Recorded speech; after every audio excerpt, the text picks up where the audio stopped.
منم کوروش، شاه جهان، شاه بزرگ، شاه دادگر، شاه بابل، شاه سومر و اکد، شاه چهار گوشه جهان. آنگاه که بدون جنگ و پیکار وارد بابل شدم، همه مردم مقدم مرا با شادمانی پذیرفتند. در بارگاه پادشاهان بابل بر تخت شهریاری نشستم.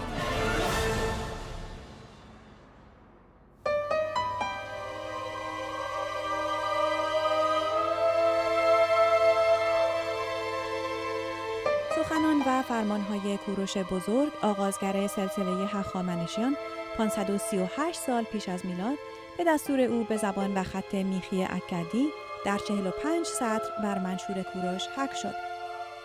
استوانه‌ای گلی در ابعاد 22.5 سانتی متر طول و 11 سانتی متر عرض که از زمان کشف آن در سال 1879 میلادی در موزه بریتانیای شهر لندن نگهداری می‌شود.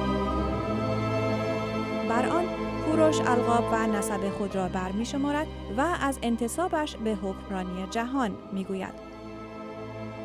اینک که به یاری مزدا تاج سلطنت ایران و بابل و کشورهای چهار گوشه جهان را بر سر گذاشتم، اعلام می کنم که تا روزی که زنده هستم و مزدا توفیق سلطنت را به من می دهد، دین و آیین و رسوم ملت‌هایی را که من پادشاه آنها هستم محترم خواهم شمرد و نخواهم گذاشت که حکام و زیردستان من دین و آیین و رسوم ملت‌هایی را که من پادشاه آنها هستم یا ملت‌های دیگر را تحقیر یا به آنها توهین کنند. The cylinder was actually discovered in 1879 by a British Museum expedition to Babylon in Iraq, and this expedition was led by Hormuz Rassam, a very remarkable archaeologist. He actually came from Mosul, and in the 1870s he was entrusted by the British Museum officials. It was translated actually more or less immediately by a great scholar called Theophilus Pinches, and it's been in the British Museum ever since then. جان کرتیس، متصدی بخش ایران باستان موزه بریتانیا، منشور کوروش را به 5 دلیل حائز اهمیت می‌داند. First of all, Cyrus says in this document, he's sending back to the shrines which they were seized from statues of gods. These are statues of gods that were brought to Babylon by the previous Babylonian monarchs, particularly Nebuchadnezzar. By sending them back, Cyrus is signaling that he's happy that these different kinds of religions should be followed in different places around the empire. And although the Cyrus cylinder itself doesn't mention the Jews, it's thought to be at this time that they were allowed to go back to Jerusalem and to build what they call the Second Temple, to rebuild the temple. And we know that that happened from accounts in the Bibles. The next reason why it's a special document is that Cyrus also says that he's sending back to these shrines not just the statues of gods, but also the people that have been deported from those shrines. The third reason is that Cyrus talks about entering Babylon peacefully. When he conquered the city, he didn't burn it to the ground, as was often the case with conquerors at that time. Fourthly, he talks about absolving the inhabitants of Babylon from, as he says, forced labor obligations. People in Babylon, although they were free, had been forced to undertake certain duties of forced labor. They were now freed from all that and didn't have to do that anymore. Fifthly, and this is a very important point, it seems to have been much more than a building inscription. The cylinder does also seem to have been some kind of a proclamation. Recently, just a few years ago, two small fragments were found of cuneiform tablet which contain exactly the same text as the cylinder. So these tablet fragments demonstrate that the cylinder was not a unique document and that copies of it existed and probably were sent out to different parts of the empire. در سال 1971 میلادی سازمان ملل متحد متن منشور کوروش را به 6 زبان رسمی منتشر کرد. بدلی از آن نیز در همین سازمان در نیویورک نگهداری می شود. از طرف بسیاری این سند به عنوان نخستین بیانیه حقوق بشر شناخته می شود، اما در مورد این نظر دیدگاه‌های مختلفی وجود دارد. I wouldn't myself call it the first Declaration of Human Rights or the first Charter of Human Rights, because that's not exactly what it is. And the concept of human rights didn't exist at all in the ancient world. Human rights is a modern concept. And I do not think any of those ancient peoples, the Akkadians, the Assyrians, the Babylonians, anyone could understand, comprehend, or practice human rights as we are trying to strive for. البته وقتی که صحبت حقوق بشر رو می‌کنیم در قرن 21 ما حدود 100 ساله که حقوق بشر رو بیشتر با تاکید روی فرد بهش نگاه می‌کنیم. تاکید روی فرد در 2500 سال پیش هنوز غیر قابل تصور بود. This is about the rights of communities, of groups of people to live the way they choose. It's not about individuals, but at this period of society, it's groups of people that matter. اونچه که مهمه مورد توجه قرار داد این هستش که از سالهای 1330 حقوقدانای ایرانی شروع کردن صحبت کردن و ترجمه کردن اعلامیه جهانی حقوق بشر که در سال 1948 در سازمان ملل متحد به تصویب رسیده بود و اینها، و کم کم این رو ربط دادن به فرهنگ ایرانی و مهمانداری و این تبدیل میشه به این که تمام جلوه های اون چی که در اعلامیه حقوق بشر هستش ما میتونیم شواهد بسیاری در فرهنگ ایران پیدا بکنیم که نشون بده این خصوصیات در فرهنگ ایرانی موجود بوده و اینجاست که منشور کوروش میاد و به عنوان اولین اعلامیه حقوق بشر شناخته میشه. When the phrases First Bill of Human Rights or First Declaration of Human Rights seem first to have been coined, but exactly by who is not quite clear. However, by 1967, in his book The White Revolution of Iran, Mohammad Reza Shah Pahlavi was calling the cylinder the world's first declaration of human rights, and this claim was repeated in 1968 when he opened the first United Nations Conference on Human Rights in Tehran. Now, Cyrus's empire was the greatest the world had seen, and perhaps the world's first multi-ethnic, multi-religious, and multilingual empire. And that is really one of the reasons why the Cyrus cylinder has been described as one of the earliest charters of human rights. Not, of course, individual rights, but the rights of communities and peoples. به نظر جان کورتیس، کوروش پس از تکیه زدن بر تخت پادشاهی برای اداره بزرگترین امپراتوری جهان، مصالحه و مدارا را به مقابله و جنگ ترجیح میداد و این شیوه را در سایر امور حکومتی نیز به کار می‌برد. We don't know much about his early career, and what little we do know comes largely from classical sources such as the Greek historian Herodotus.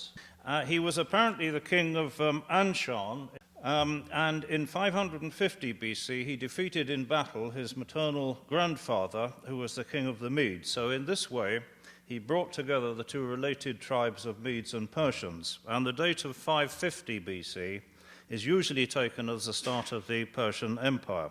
Well, after he'd established control over Iran, Cyrus was drawn into a conflict with King Croesus of Lydia. Croesus was defeated in about 547 BC, which brought most of modern Turkey under the control of Cyrus. He now turned his attention to Babylon under the renowned king Nebuchadnezzar. So in 539, Cyrus moved against Babylon and, according to his own account, was able to capture the city peacefully. The empire actually reached its greatest extent under Darius, when it stretched from Egypt in the west, from North Africa, right across to the Indus Valley in the east.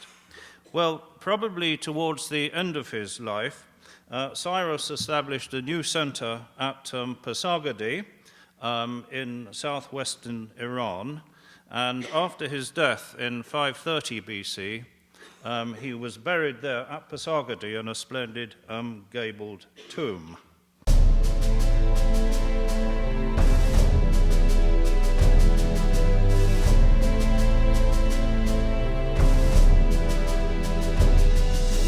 در جوار همین آرامگاه بود که جشن‌های 2500 ساله شاهنشاهی ایران از 12 تا 16 اکتبر 1971 میلادی برگزار شد.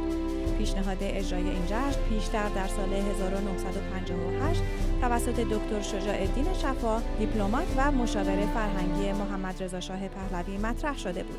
قرار بود این جشن در سال 1961 اجرا شود، اما به دلایلی 2 بار عقب افتاد.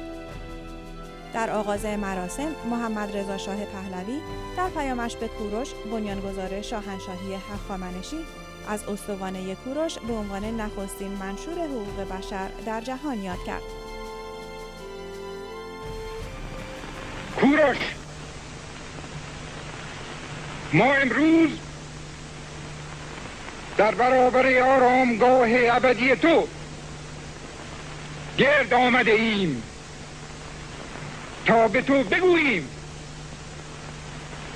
آسوده بخواب، زیرا که ما بیداریم.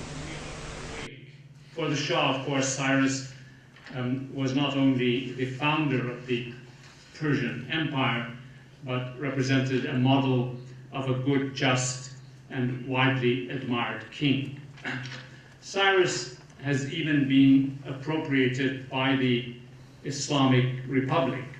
3 years ago, at the request of the Iranian government, the cylinder of Cyrus was lent by the British Museum for display in Iran. The opening of the exhibition was attended by the Iranian President Ahmadinejad himself. This was a very interesting phenomenon because here is the Islamic Republic asking to borrow and making a great event of the presence of a pre-Islamic object, of the empire before Islamic Iran. I'm fascinated by a man who can be loved by Machiavelli and Thomas Jefferson at the same time.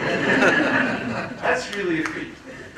And then not to mention the Shah and Ahmadinejad at the same time. And if that's not enough, you go to the museum and they have a big quote from Ben Gurion. Okay, so I'm thinking to myself, anybody who can have Jefferson, Machiavelli, Ben Gurion, and Ahmadinejad all admiring them must have done something right as a man. اما به راستی کوروش چگونه شخصیتی بود؟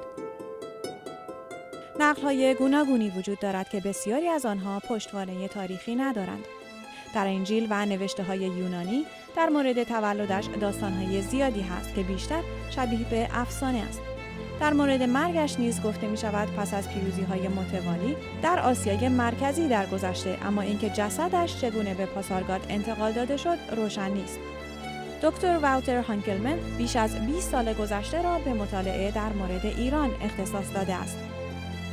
One of the things that I would like to stress is that Cyrus, both in time and in space, and also in cultural terms, was part of a much larger context, and that it is very important to look beyond the borders set to the mortal life of the historical Cyrus.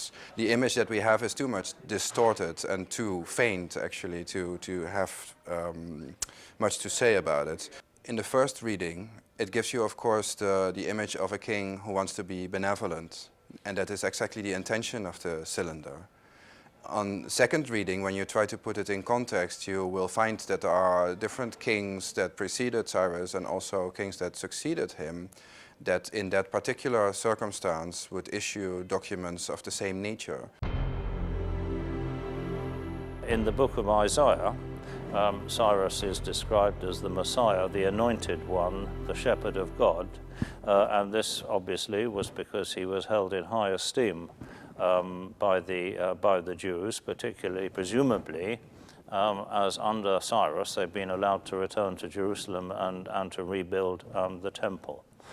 He is seen as the salvation of humanity, not just the Jewish people. The book of Isaiah is not only important to Judaism, it's critical to Christianity, because it is the basis for the concept of a Messiah that can redeem history. And redeem history not in some mystical, otherworldly sense. Not nice poetry. Not God bless them, the Jewish mystics or Rumi or others, but this is the idea that God can enter into history and make politics better. Make the relationship between rich and poor better. Make justice a functional part of politics. ذکر کوروش در انجیل در تورات در کتاب عزرا به ویژه مهمه که اون شهرت کوروش رو به شکلی میشه گفت ثبت میکنه و بعد از اون هم نیاز نسل‌های مختلف چه در یونان که گزنفون مثلا سیروپیدیا رو می‌نویسه یعنی تعلیم و تربیت کوروش و چه در تمدن‌هایی که بعد از میان کوروش به صورت فردی یگانه بسیار پادشاهی بزرگ و بزرگوار ثبت میشه ولی در حقیقت آیا به راستی و در همه جوانب زندگیش چنین بوده ما متاسفانه از متونی نداریم که گواهی بدن به این حقیقت. با تمام روایت‌های متفاوتی که وجود داره اون شخصیتی که میمونه و مشترک در همه است این یک کسی که خوش سلوک بوده و با همه مدارا میکرده و به جای اینکه نظریات خودش رو بر دیگران تحمیل کنه دیگر پذیر بوده. If you think of the twin pillars of Western culture, it's the Greco-Roman tradition and the biblical. What makes Cyrus so extraordinary is that these two different traditions both lauded Cyrus as a paragon of princely statesmanship.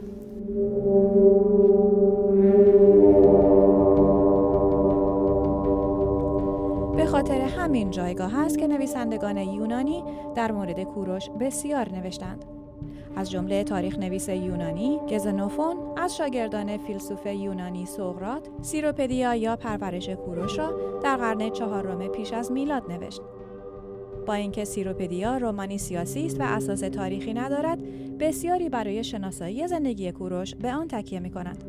در این کتاب گزنوفون درباره پرورش و آموزش فرمانروایی آرمانی می‌نویسد و در آن از کوروش به عنوان پادشاهی ایدئال یاد می‌کند. گفته می‌شود توماس جفرسون مؤلف اصلی اعلامیه استقلال ایالات متحده آمریکا و سومین رئیس جمهور آمریکا از سیروپدیا الهام گرفته.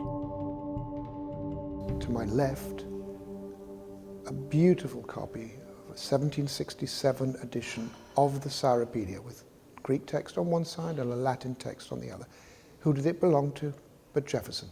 Well, he actually had two copies of the Cyropedia. He had an earlier edition, and it is quite clear that he must have collated the two line by line in the Greek, because we have it opened here. He's scratched out one bit of text which did not appear in the earlier edition. نکته‌هایی که در حاشیه اینا نوشته الان تبدیل شده به یه نکته خیلی مهمی که اهمیت هم روایت‌های توراتی رو نشون میده و هم منشور کوروش رو نشون میده و هم روایت‌های متفاوت دیگه‌ای که از یونانیان از ایران باستان باقی مونده. Jefferson admired Cyrus because he saw in his rule a model of the religious tolerance that the founders in America were seeking to establish here. Why this object is so important is because it's probably the first time in human history that we have evidence of a ruler thinking about how you manage a society with people of different traditions, different languages, different ethnicities, and above all, different religions. That matters to us today because all our cities in Europe and America are now cities with different peoples of different religions, ethnicities, languages. We're all trying to run in our cities and in our countries a mini Persian empire. So it's useful to look at how it was first solved, because what is so extraordinary about Cyrus's solution is that he held this state together for 200 years. This solution worked. و اگه تصور بکنیم که در 2500 سال پیش در اروپا چه خبر بود، در امریکا چه خبر بود، در بقیه آسیا چه خبر بود و در ایران چه میشد، اون وقت میبینیم که تا چه حد حق داریم به عنوان ایرانی که مفتخر باشیم به اون چه که داشتیم.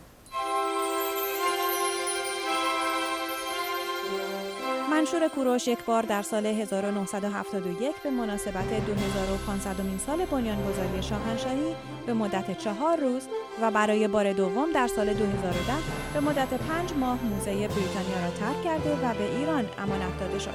این سند تاریخی 9 مارس 2013 برای اولین بار به آمریکا آورده شد و در گالری سکلر واشنگتن 2 ماه به نمایش درآمد. این لوح همراه با 16 شیء تاریخی دیگر بخشی از نمایشگاهی به نام استوانه کوروش در پارس باستان را تشکیل داد و ابتکارات ایرانیان را در زمان حکومت هخامنشیان بر منطقه خاور نزدیک بین سالهای 550 تا 331 پیش از میلاد نشان داد. Plans for bringing the cylinder to the United States are not new. This was discussed even as far back as 2003. It's of great interest, of course, for Iranian Americans. It's of great interest for Jews who live in the United States, and it's of great interest also for all those people with an interest in ancient history, of whom there are, of course, many here in this country. We've welcomed more than 140,000 visitors to the exhibition. We've also had over 400 media outlets around the world pick up this feature. 1.37 billion media impressions. It's really a quite phenomenal number. منشور کوروش با حمایت بنیاد مطالعات ایران، بنیاد لیان لیوی و بنیاد میراث ایرانیان به گالری سکلر در واشنگتن منتقل شد. این در زمانی است که رابطه بین دو کشور ایران و آمریکا از بسیاری جهات متزلزل است. Is coincidental. It's not actually deliberate that it's coming at this time. And people often ask me, particularly media people, what's the motivation for bringing it here now? And I always reply that as far as I'm concerned, our agenda is purely cultural and not in any way political.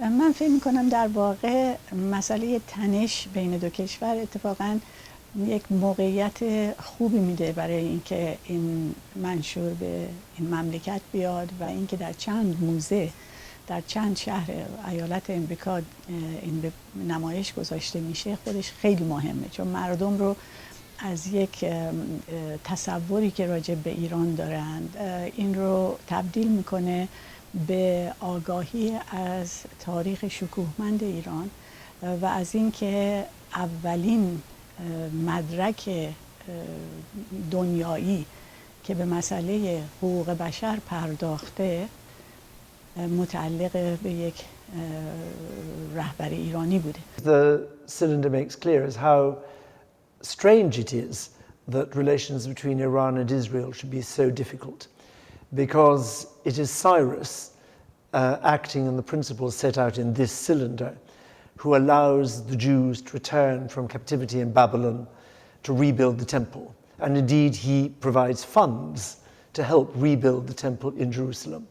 And for Jews through the millennia, Cyrus has always been a hero. And the Persian Empire has always been the great moment in history for the Jews and for the recovery of Jerusalem. And the same also, of course, with the relations between Iran and the United States. Because when the founding fathers of the United States are framing the constitution. They want to find a constitution that will allow a proper relationship between faith and government. And they don't want to follow the model of the British or the French, who can't get that relationship straight. They opt for the model of Cyrus, who has a view that different faiths should coexist, but government should not endorse any of them. منشور کوروش در هیوستون، نیویورک، سان فرانسیسکو و لس آنجلس نیز به نمایش درآمد. از ورودش به سان فرانسیسکو با اجرای کنسرت کوروش کبیر توسط ارکستر فیلارمونیک سان فرانسیسکو به رهبری لوریس چکنواریان تجلیل شد. ما تو ایران هم قهرمان افسانه‌ای داریم، هم قهرمان واقعی داریم. قهرمان افسانه ما خب معلومه رستمه، ولی قهرمان واقعی ما کسی نیست جز کوروش بزرگ که واقعا سمبل آزادی، سمبل عدالت بوده و 2500 سال زنده است و تا تاریخ این دنیا هست اون زنده خواهد بود، نه فقط در قلب ما ایرانی ها بلکه در قلب تمام دنیا. این اثری که راجع به کوروش نوشتم امیدوارم که بتونم این در تمام دنیا اجرا کنم و بزرگی کوروش نشون بدم و با بزرگی کوروش بزرگی ایران نشون بدم.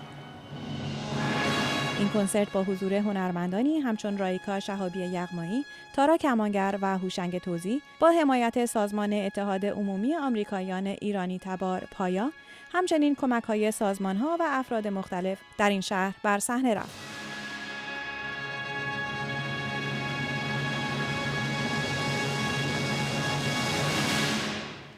I think it's very important to remind people of the extraordinary contributions that Iran has made to the history of humanity.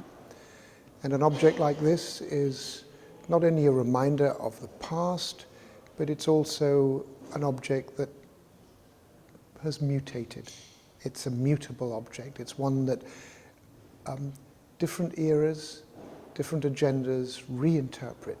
If you want to understand the world now, you need to know what a Chinese person thinks about their history, what an Iranian thinks about their history. And what we've been trying to do in the British Museum, through exhibitions like this one, is allow visitors to explore the world from another starting point. منشور کوروش در اوایل دسامبر 2013 آمریکا را ترک کرد و به موزه‌ای در بمبئی هند برده شد. If at the end of this tour more people are aware of the splendid cultural heritage which Iran enjoyed in the 5th century BC, then I would be very pleased and I would think that the whole tour had been very successful. I think that it is important for people who work about Cyrus to realize that such a figure can also be used in a very narrow sense that might block a broader perspective on Iranian history. And I am a bit afraid that focusing solely on Cyrus will obscure parts of Iranian history that are equally important and interesting, if not more important and more interesting.